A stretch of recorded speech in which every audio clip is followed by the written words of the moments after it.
रात का समय था।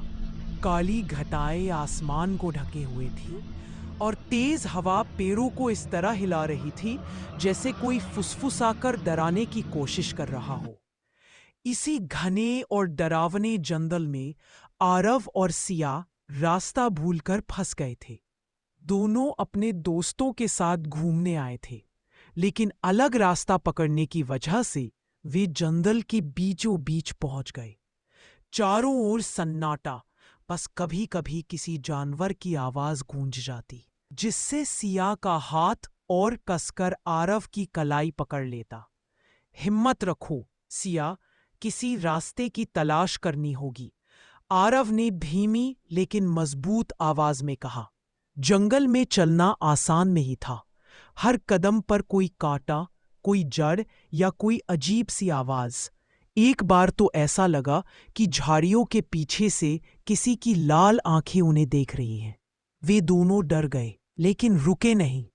उन्हें पता था, रुकना मतलब हार जाना।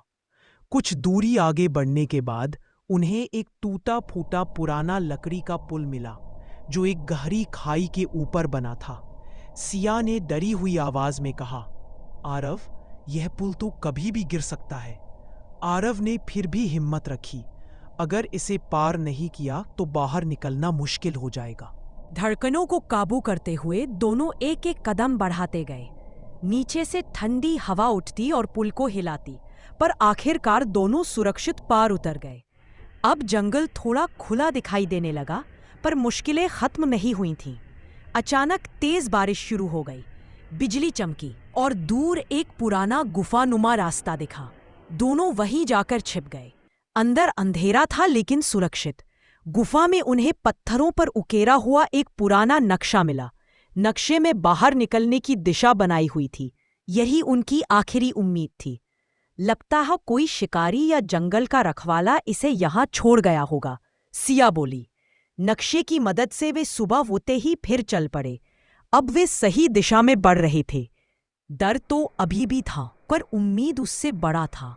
रास्ते में उन्हें कई और चुनौतियां मिली, कीचड़, झाड़ियां, एक नदी, बट वे हर मुश्किल को पार करते हुए आगे बढ़ते रहे। कुछ घंटों की थकाने वाली यात्रा के बाद पेड़ों के बीच से रोशनी झलकने लगी। हवा अब हल्की लग रही थी। उनके कदम तेज हो गए और अंत में वे जंगल के बाहर की खुली सड़क पर पहुंच गए। सिया खुशी से रो पड़ी। हम सच में बाहर आ गए, आरव ने कहा। हमने हार नहीं मानी, इसीलिए हमें मंजिल मिली।